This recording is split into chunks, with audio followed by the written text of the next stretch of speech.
Hello, welcome to episode 7, actually, of our Talking About Games. Today we're talking about the PS3, which we mentioned in our last video we were going to talk about.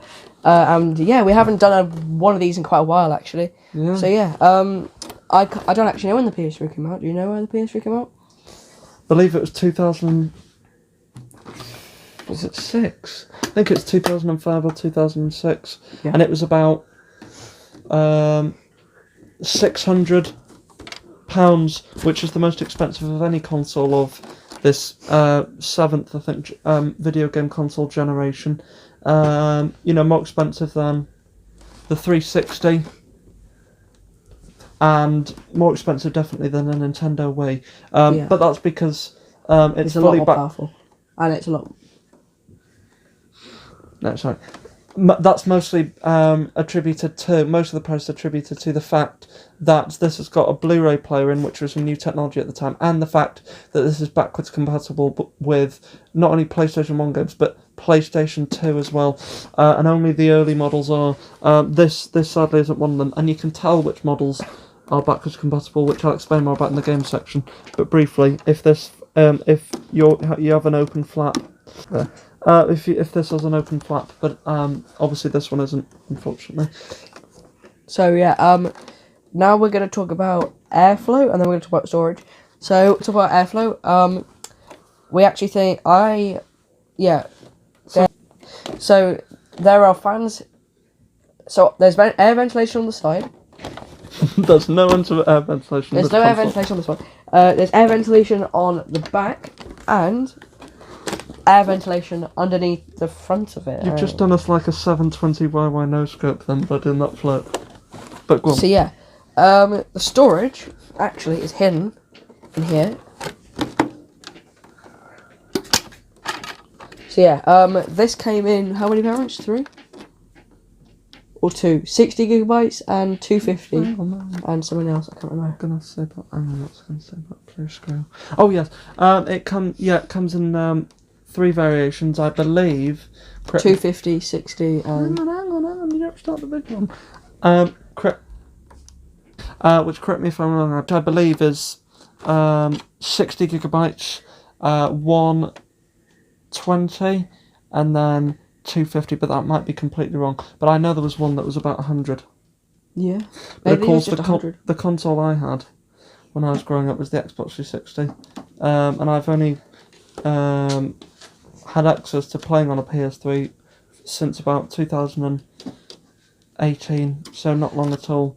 Because there were some games that were PlayStation exclusive, or had certain characters that were PlayStation exclusive that I always wanted to play, like Toy Story 3, the video game, which is actually a great video game adaptation. Movie-based licensed video games they're called. That you could play as Zurg, which is great, and then Batman Arkham Asylum in Challenge mode, you could play as the Joker, and in Soul Calibur, which is like a fighting game, by, I believe it's Square Enix, or maybe it was someone else, but you could play as Darth Vader, whereas on the 360 version you could play as Yoda. So yes, just things like that. And also on this, where this hard drive access is, it's a blue screw with...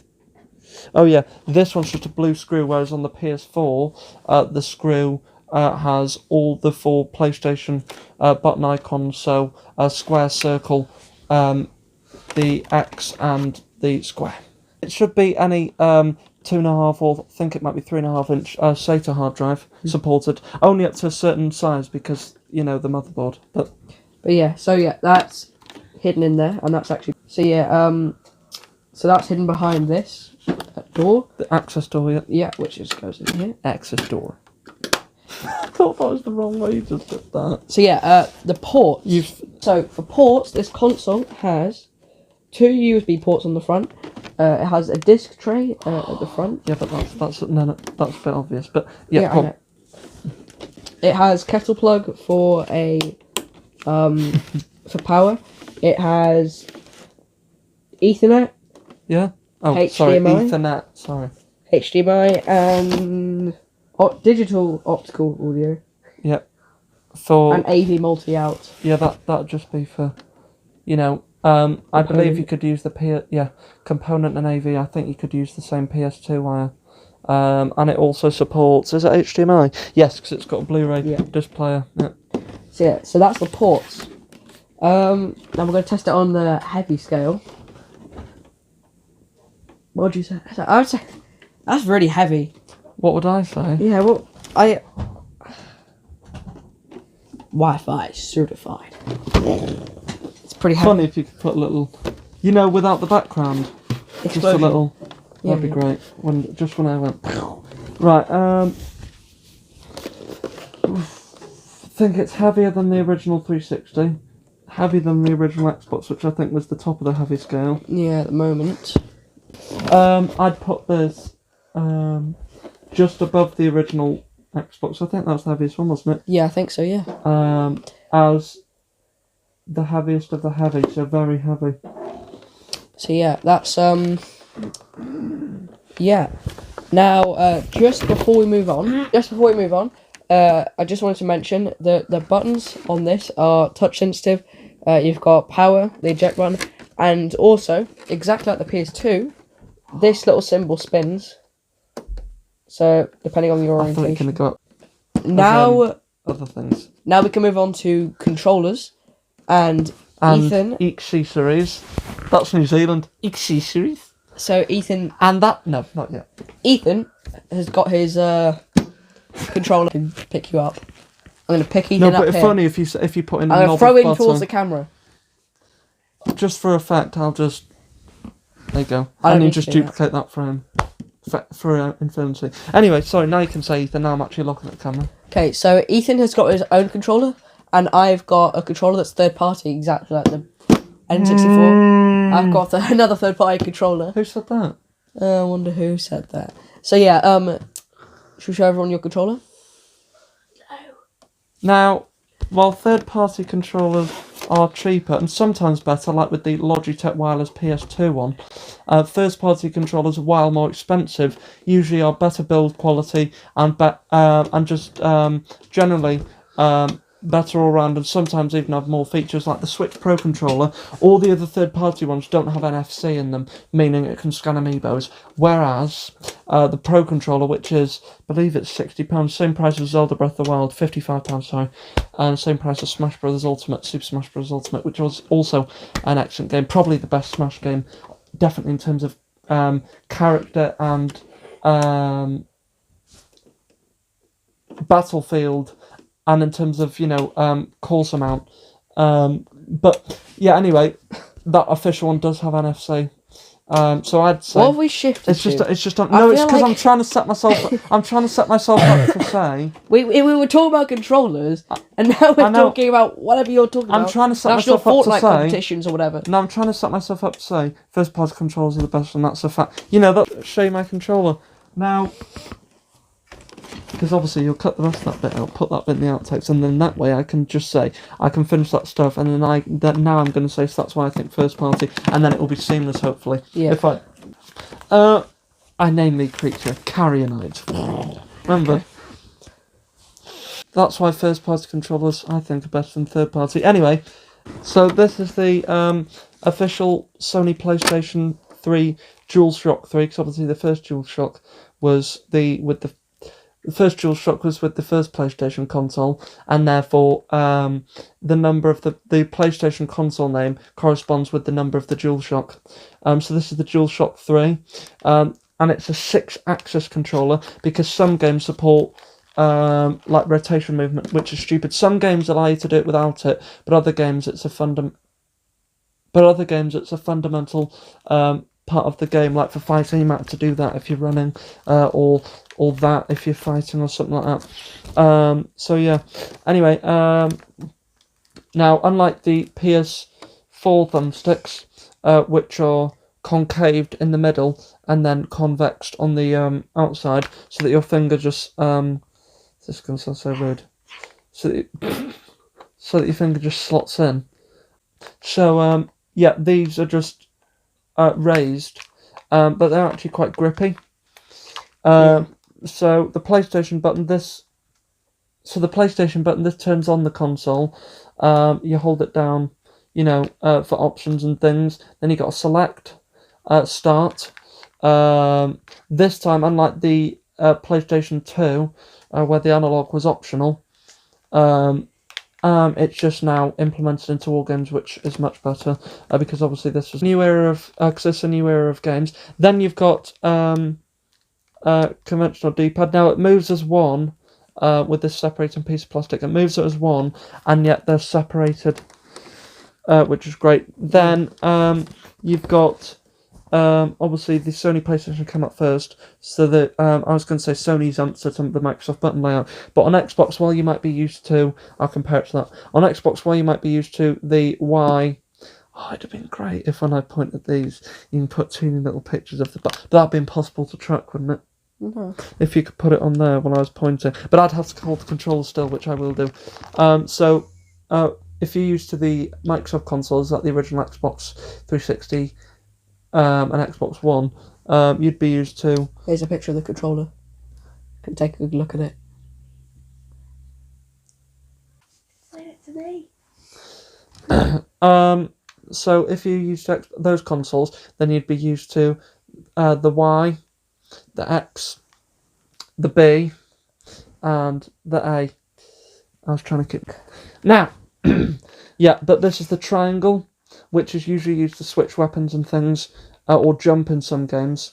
The square, which is used to reload, things like that. The X, which is usually used to jump, and then the circle, which is used to crouch, and prone. I'm only referring to shooting terms because those are most of the games I play, but in Lego games, this is to like in Lego Star Wars, it's you use it for the falls, and then obviously it's jump and double jump, and then this is obviously to attack. Now I'm just trying to carry on because disturbing. Now, and then on the back you've got bumpers. So you've got the L1. Obviously you can see here faintly it says L and R. Yeah, left and right. Left and right, exactly. So you've got L1, L2, R1, R3 and R4, R2D2. So you've got L1, L2, and R1, R2. I'm going to say it.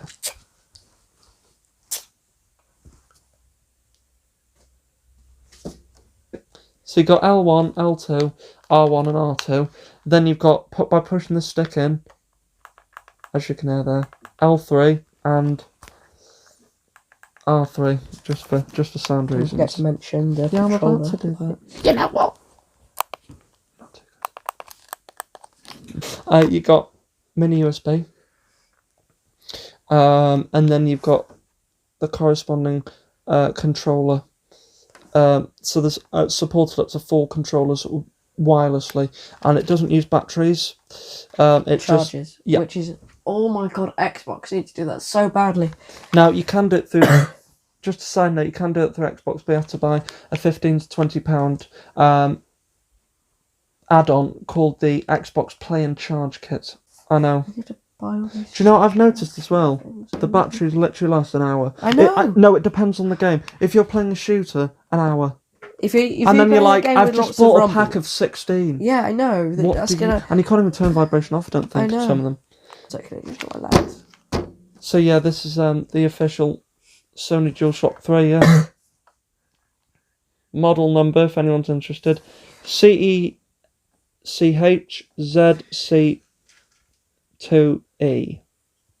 Right, okay. So this is an official controller. And then there'll be a little transition, even though we don't need one. Do you want the wire? Yes, yes please. Do you want a wire? Yeah. No? Okay. I do like the design of the buttons, though. Yeah, that is cool. And, it's good because then you can show... Yeah. So, this is Oh, no, hang on. It's just caught. Yeah. So this is the third-party controller, which I'll is just mine. look interested from here. Yeah, this is the third-party controller. It has basically the same layout, but it is a little bit different because you've got this more bowing arch thing at the top. Yeah, they've got rubber grips on the side.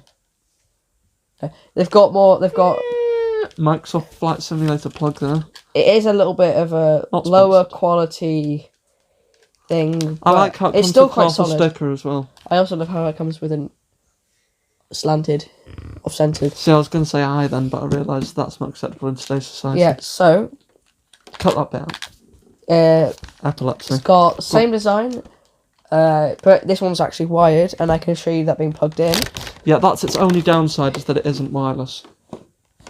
And Are any of the buttons, just out of interest, yeah, are any of the buttons sticky? As in when you, like, Yeah, you know yeah. my A button on my Xbox One, I have to hold it down more. So I have to make a conscious... Oh, so the D-pad's a different shape there. oh yeah, D-pad's a different shape, and the menu. And the bumpers are actually a teeny bit smaller. Are they? Oh yeah, they've not got much grip. Not got as much. Not got much grip on. Not got as much grip on them. So while mine is wireless, Harry's is Harry's is... fucking wired. So yeah, that will have to... We can't clear that through ITV. They weren't allowed to play that at this time. They were... So yeah, this just plugs in. Imagine if that pulled down. This just plugs into these USB ports here, and then there were some accessories for the PlayStation Hang on. 3. Okay, right, go on. There were some accessories for the PlayStation 3. I don't know many. Was there a camera? I believe there was a camera. Yeah, there was two hands. So yeah, was there a camera? Yeah. Yeah, there was the PlayStation camera. I think it's called the PlayStation Eye. And then you had, which you needed as well as these are in tandem. So you'd have the PlayStation Eye and the PlayStation Move controllers. That's impossible to fit in my hand, but let's just say it is. What else was there? Oh yeah, anyway, so there was the PlayStation Eye and the PlayStation Move. Now the PlayStation Move had a light at the end, you know, in that little bobble. And it'd be used for, for quiz games, but also that Harry Potter, you know, the Wonder Book game. Reason, I'm not sure we can. And yeah, that looks like it looks like a TV remote. In fact, technically it is. Yeah, and so that light isn't just a light, so you know which controller it is. Like on the DualShock 4, you know, the light strip at the back. Oh yeah. That communicates with the PlayStation Eye, so it's got movement. It's like the Kinect, except you need a separate peripheral, which is the Move thing in the eye. So some games that used it include a Harry Potter one, which I really wanted at the time, but never got it. Some dancing games, and yeah, I think that was it really. Those are really the two genres, and I think maybe one or two horror games. That might have been 360 Connect, you know, Rise of Nightmares, I think it's called.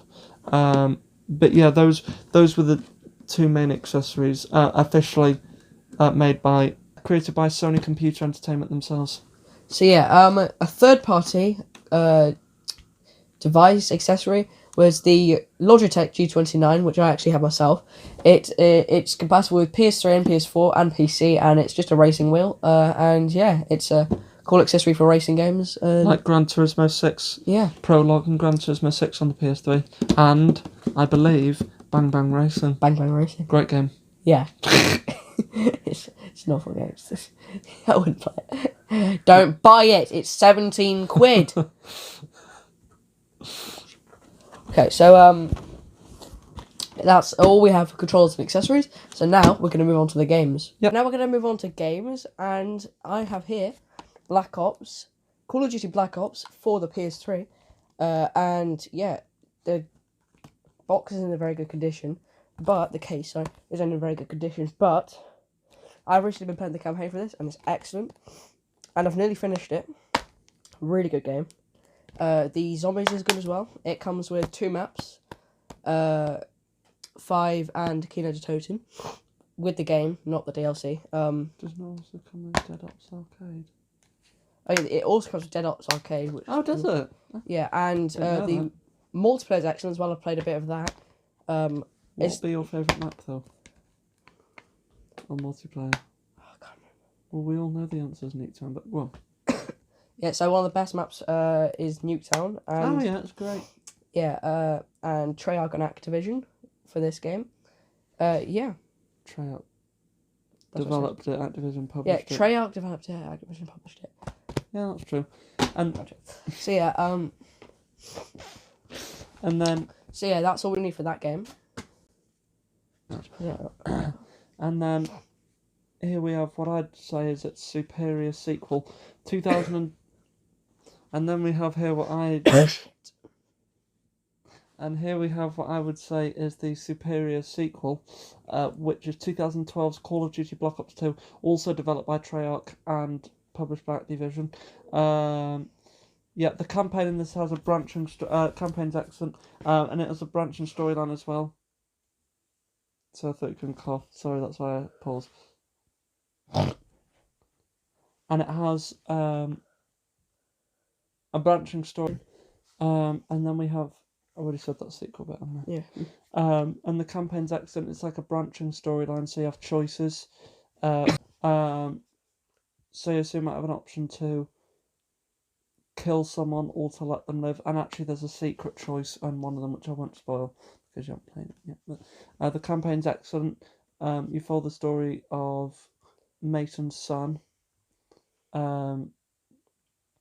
David Mason. That's the one. It's Alex, isn't it? Yeah, his son. And Woods, and it flashes back from the 50s and 60s, right, and then between the 60s and 2025. Yeah, and it's great. The multiplayer is incredible. The 4 DLC packs. I bought the season pass at launch for £40 in 2012, and yeah, it's excellent. All the map packs are great. Each one comes with its own zombies add-on, but the best zombies DLC is, I would say, Mob of the Dead. It's excellent, except the Warden boss is quite challenging. So you've got, so the zombies maps you've got at launch are Transit, which is awful, Farm, which isn't very good, and the best one, which is Town. Now, in Zombie Chronicles, you have Kino de Toten, and you have Origins, which are DLC map, but you don't have Town, which I think is excellent. And the staircase, if you don't open the door to get Juggernog, then yeah, and just camp there, it's great.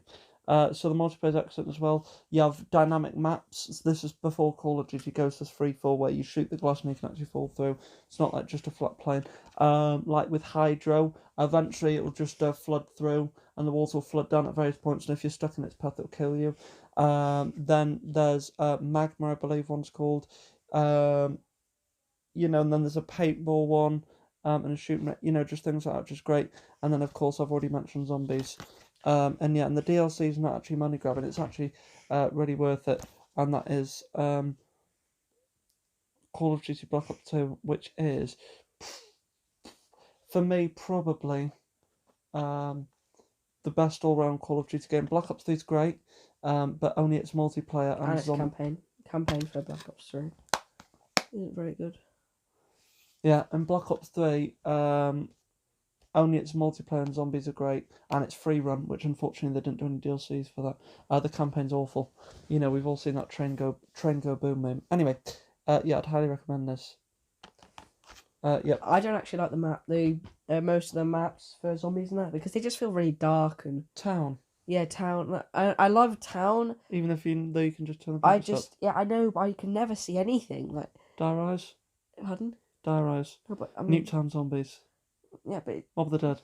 No, I mean, it's great. Origins. Excellent game, but... Yeah, but what? They just seem a bit dark, and I feel like I can never see what I'm doing. Okay. He's not happy with that. Well, I like it. No. What do I like it? And then just how Mum used to make it. Just how my mother used to make it. Be great if there's some music there. Anyway. Yeah, so this Black Ops, it's probably my favourite Call of Duty game ever, along with Modern Warfare, one of them, because Advanced Warfare is great, but after that, Infinite Warfare's got a great campaign and a robot called Ethan as well, if you remember. But World War II, that was okay. Black Ops 4's awful. Vanguard is absolutely disgracefully, woefully bad. Vanguard is the worst Call of Duty. Graphics are excellent, but that's it. The zombies. Have you seen the zombies? Like, the zombies. Why is the zombies? Remember that clip? What, do you like infinitely live or something? There's a place where you don't die. I really like when you added in that Metal Jesus video. Where it just went, No, but I don't understand. What is the point of it? but it's like it's Let's like add zombies, but it's it's like shit. It's like Warzone. There's no barriers. There's no. Yeah, I Cold know. War's pretty good. The zombies and the campaign Yeah. because it's got Mason and Woods in it. After Black Ops 3, we all thought, oh, it's gonna have Mason and Woods in, but it didn't. The voice acting in both of these games are excellent, especially in the zombies because it got all the characters from the campaign in it. So all Call of Duty games, from Call of Duty Classic all the way right up until right up until the game. right up until World War Two. Just before World War Two, so that it's 2000. So Black Ops 3 and then the game after that, all great. But then World War Two onwards, after that, not very good. Cold War though was excellent. Black Ops 4 was like a battle royale, which is why I hate it. And it didn't have a campaign, which is lazy, and it was rushed. But yeah, so Call of Duty Black Ops 2 is excellent. The Godfather: The Dons edition. Now, while this was released on while this was also released on PS2, original Xbox, Xbox 360, and Xbox 360, this is the definitive version, because while they were released in 2006, this was released in 2007, as was the Wii version called Black Hand Edition, but this is the most complete edition. And it's called the Dons Edition, so it's got loads of additional stuff. Unfortunately, it's got the 6-axis motion, which is a bit of a shame, for punching things, which is a bit of a shame.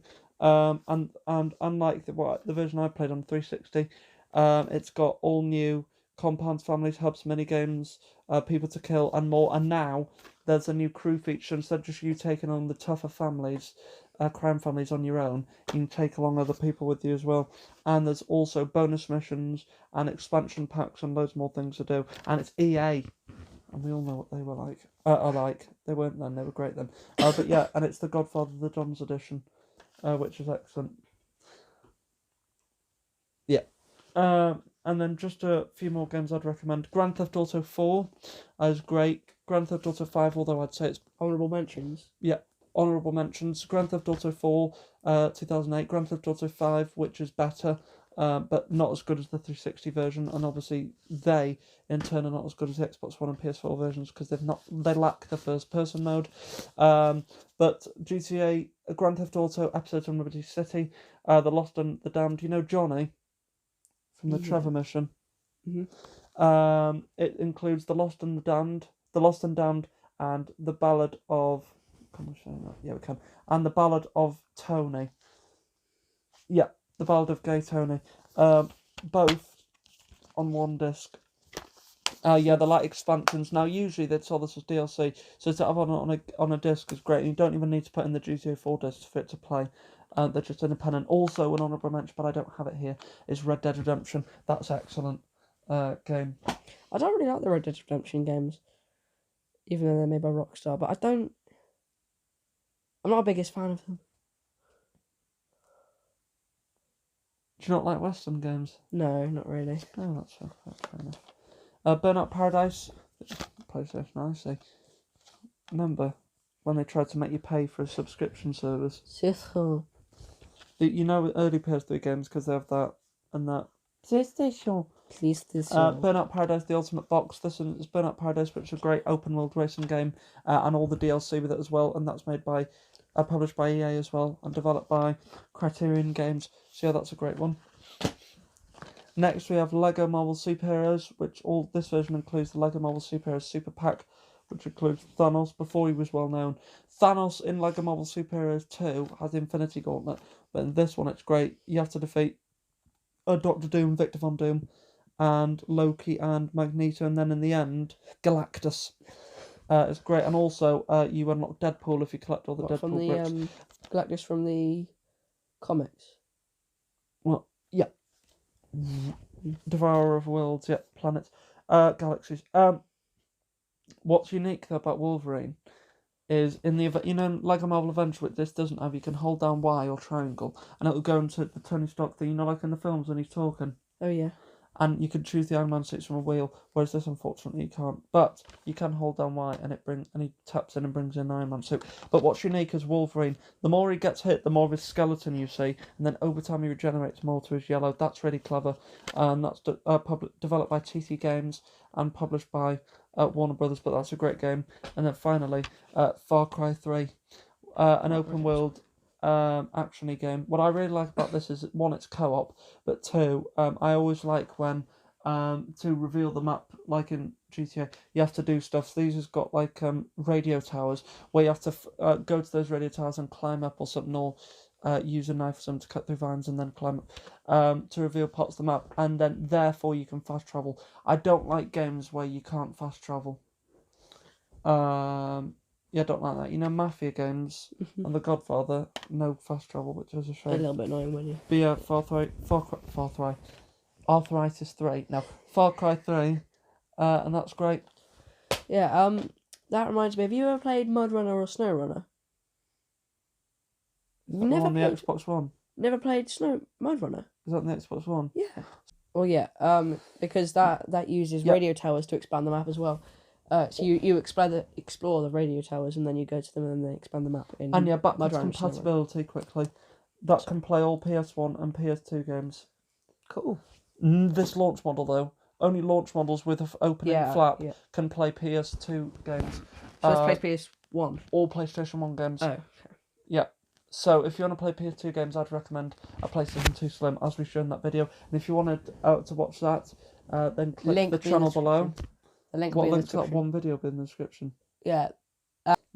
These are all great games. So I'd recommend picking all of them up. But if I was to pick out 3, it would be The Godfather: The Don's Edition.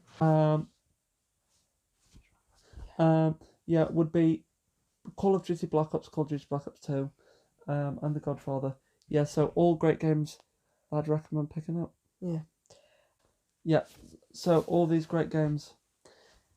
And that's a fact, Jack.